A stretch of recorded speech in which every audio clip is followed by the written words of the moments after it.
Hi everyone. So today we're looking at the last part of core topic 2, option topic 2, global hunger, which is the strategies to address hunger and famine. So we have looked at all of the consequences of hunger and famine, where it occurs, what are the things that impact on food availability, and now we're going to be looking at the strategies that can be implemented to try and combat it. So there are several short and long-term solutions to hunger and famine, and we're going to be looking at the below approaches. So government and non-government aid programs, food provision programs, agricultural developments, educational developments, government subsidies, health programs, as well as sanitation and the provision of clean water.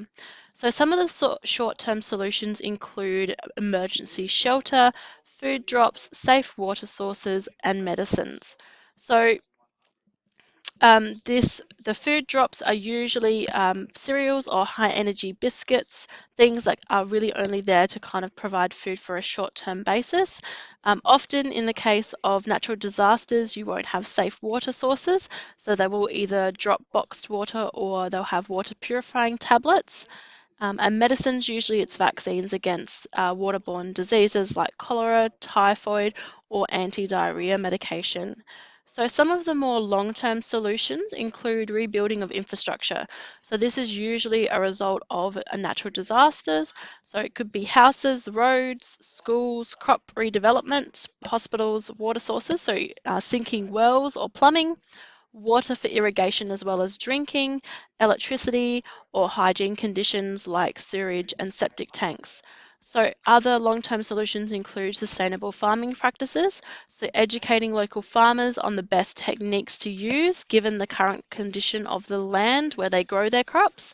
It might be importing technical expertise, so education in any form that's brought in from usually developed countries to help with the local community. They might bring seeds over for crops that are better suited to the environment. So education, so this could be girls getting qualifications, so trying to result in gender equality. It might be family planning as well, so looking at contraception. Also social justice as well, so moving towards gender equality, opportunities for the disenfranchised, so people that are already in poverty, trying to lift them out of poverty. Also looking at professional development. So this could be development for doctors or teachers.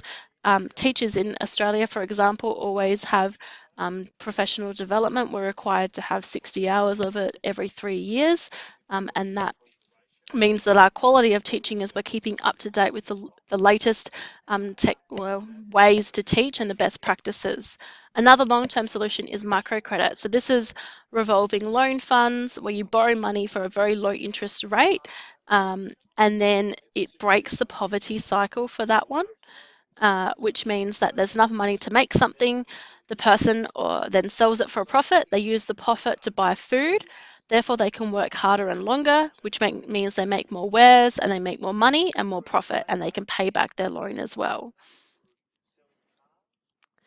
So, as we know, there are a lot of issues that relate to global hunger, including war, great trade agreements and embargoes, corrupt governments, gender inequality, discrimination based on ethnicity and race, growing food versus growing cash crops, food wastage, water access, as well as waterborne diseases and deficiency diseases. So all of these solutions that we're about to have a look at try to address the issues relating to global hunger. So the idea is that prevention is always better than a cure. So all of these solutions are to try and prevent, particularly the long-term ones, are about preventing rather than trying to react to a situation. So the most of the goals by government organisations as well as NGOs or non-government organisations is to prevent hunger and reduce disaster risk. So it's to help people that are very vulnerable become food secure and also to enhance the resilience of their livelihoods against threats or emergencies. So the Australian government does have an aid program, and we are investing a lot of money to try and prevent. So there is actually a quote from their budget statement for foreign aid, which is for every $1 invested now, it can actually reduce $15 in the aftermath of a disaster. So trying to invest money now to save money later. So as it currently stands, Australia has $4.2 billion invested in foreign aid for 2018 to 19. And you can actually have a look at this summary. The link to the summary is actually in the PowerPoint. So most of our funding is in Southeast Asia and the Pacific, with a little bit in Middle East and Africa, as well as South and West Asia. So most of our focus is in what they call the Indo-Pacific region, because that's where we can have the most difference, well, according to the government anyway. So there, the following case studies are examples of government aid programs. I'm not going to go through them in detail. You can read them in your own time, so it's important that you download the PowerPoint to have a look at these case studies. So I'll just skip through these and you need to have a look at them. I've also identified whether they're long-term or short-term.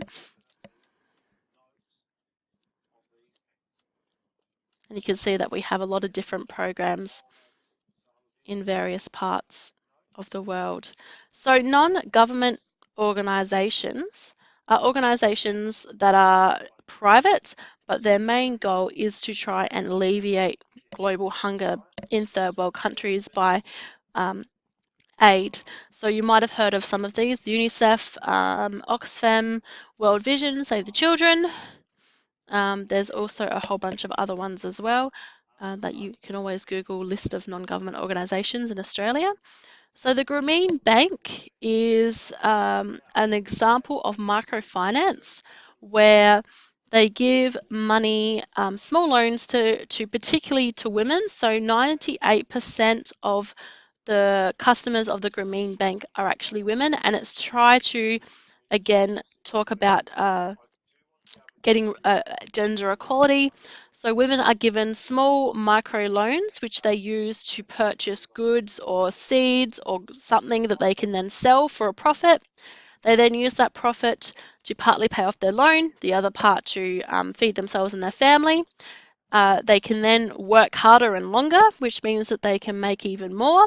And it's this lovely positive cycle of change that helps to alleviate poverty, particularly in women. So another example is UNICEF, and they work in conducting national immunisation days where they can reach millions of children, and they might be focusing on eradicating polio or looking at tetanus or measles or vitamin A supplementation.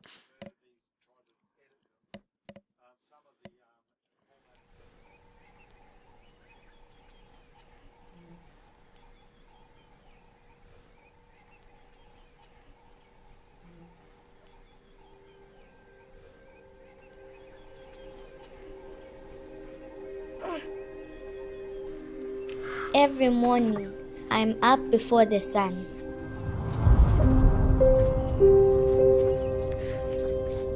Three times a day, I walk 2 miles to fetch water for my sister, my grandmother, and me. While I walk, I dream of going to school. I dream of becoming a doctor.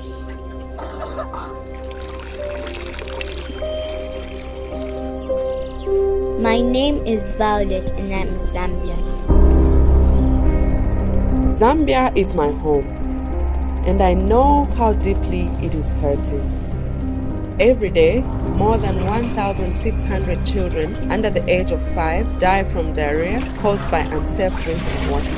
That's more than AIDS and malaria combined.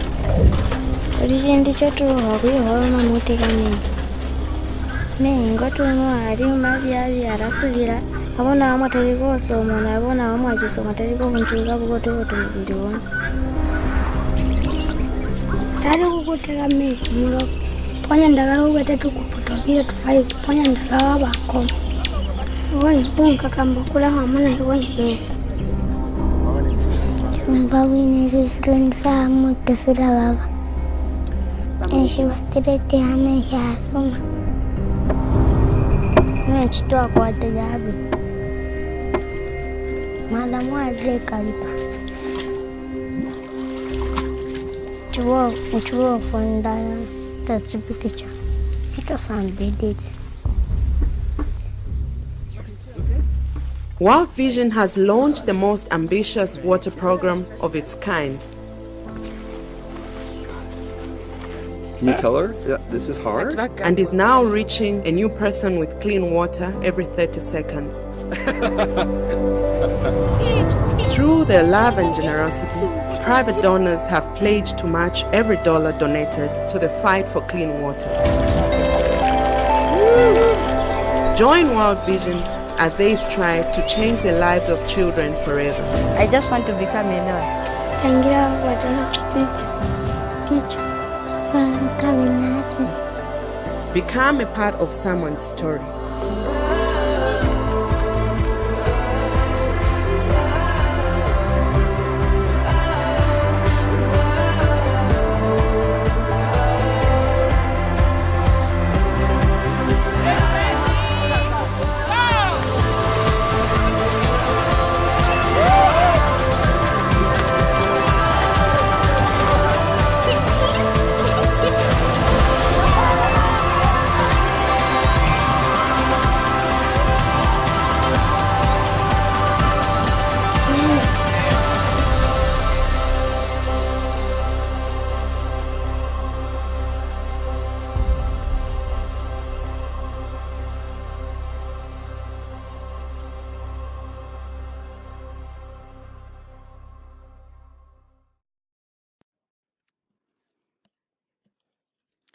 Okay, so other ways that we can try and alleviate world hunger include world food programs.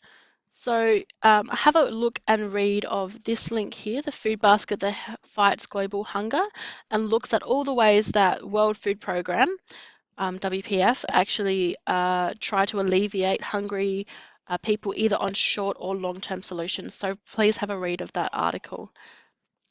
So other food provision programs include governments and NGOs, and it's just about providing temporary supply of food until the next crop can be harvested and eaten. So this is a short-term solution. So some of the positives and negatives of emergency food aid, obviously it does help to eliminate imminent starvation on a short term, and it can help with resulting or trying to make sure that malnutrition and starvation does not occur. But some of the negatives is that obviously it doesn't solve the problem. It is only short term. It does reduce prices of local production, so can depress market prices and cut into the income of local farmers. It can also discourage local production, as well as lessening the use of traditional crops because, well, you just use the food emergency aid instead. And it can upset local customs and eating habits for the community if poorly planned and delivered.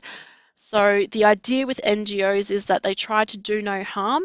So making sure that if emergency aid do harm in the local business, so bringing in corn from the US to drought-stricken regions in Africa rather than buying local sweet potatoes, which actually impacts on the livelihoods of the locals rather than US corn that has nothing to do with the livelihood of people. So, or example, yeah, again, so importing food from elsewhere rather than buying local stuff.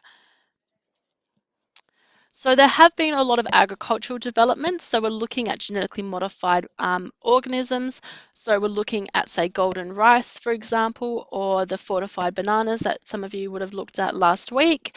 And they have been able to fortify those to provide more nutrients, to make them more nutrient dense. Looking at mixed farming, so growing food rather than cash crops, because as we know, cash crops mean that they're exported and none of the locals get to have that product. And if they do buy it, they buy it back at like a 300 or 400% increase. Educating farmers in efficient farming methods, so looking at rotating farming, so don't just use the same land crop after crop after crop, actually letting the land go to what they call fallow, which is where the land has time to regenerate and go through a cycle of nutrients that then actually enriches the soil. And looking at organic farming as well, which tends to be a little bit less taxing on the land, and looking at more control in the hands of the individual as they grow their food on their own land. So looking at empowering locals, but also about education as well. So educational development, you've got the Australian government that's pledged $5 million from 2011 to 2017, trying to have a challenge for reading in developed countries to help with children to have a better understanding of literacy. So this is a long-term solution. So there are a whole bunch of other educational teaching developments. So looking at farming techniques and technologies to improve crop yields, how to barter when you have excess grain to access more food, selecting appropriate crops depending on the type of land that you have, irrigation techniques, maintaining potable water supplies so they don't become contaminated, effective harvesting techniques as well so that you don't get waste of food at that harvesting stage.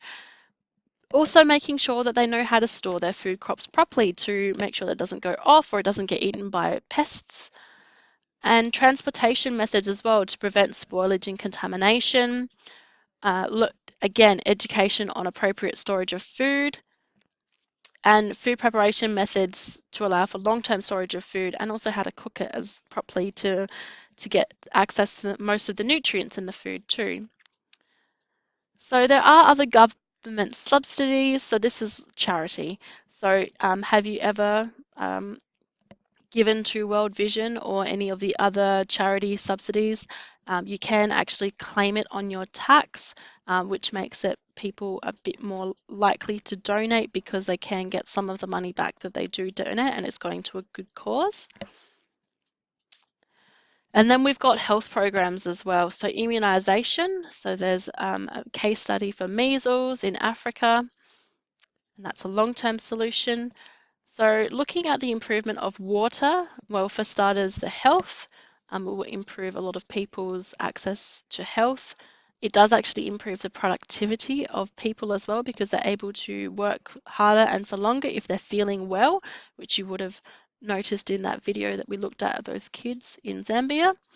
It also is about gender equality as well. So a lot of the little girls were the ones that were going to collect water because that's their responsibility, which means they miss out on an education.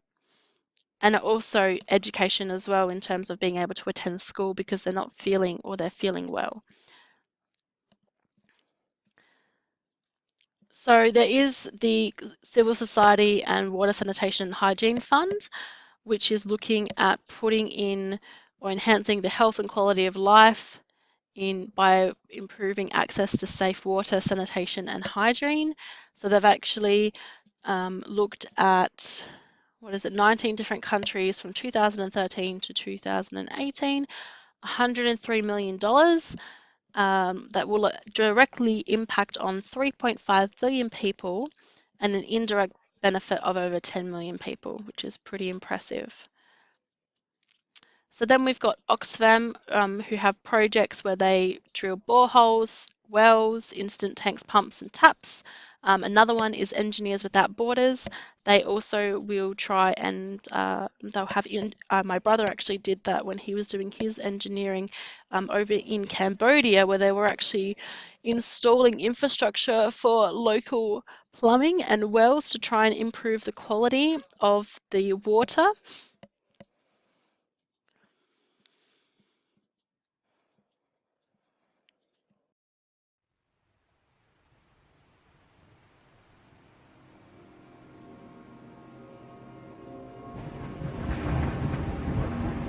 Disasters create large humanitarian and development challenges. The frequency and severity of disasters have increased over the last few years, also as a result of climate change. More than 226 million people are affected by disasters every year. More than 680,000 people died in earthquakes between 2000 and 2010, mainly due to poorly constructed buildings. Since 1980, drought and associated famine have claimed nearly 558,000 lives and affected more than 1.6 billion people. Cyclones, hurricanes and typhoons affect 37 million people.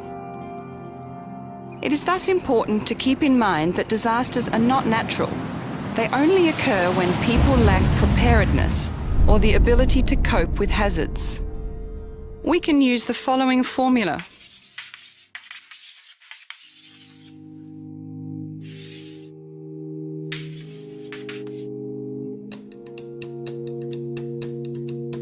While education systems are greatly affected by disasters, they are also part of the solution. Education on disaster risk reduction can provide life-saving information and skills that protect children and young people during and after disasters. Education has a vital role to play in preparing communities and building disaster-resilient societies and safe lives. Schools should be built to be disaster-proof.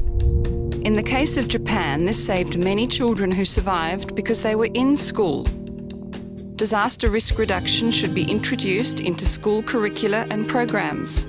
This will ensure that learners understand the causes and consequences of disasters and know how to act when a disaster strikes. Learners should also participate, for example, in mapping school hazards, risks and vulnerabilities around them, and in developing school disaster preparation plans. This gives them the opportunity to learn by doing, as well as testing their newly acquired knowledge in practice. The entire learning community should work on safety measures in preparation for a disaster. It is our hope that as many countries will integrate disaster risk reduction into the planning and construction of their facilities, the management of their schools, as well as in their curricula and programs. UNESCO provides the tools for integrating disaster risk reduction into schools. Let's use these tools and get active today.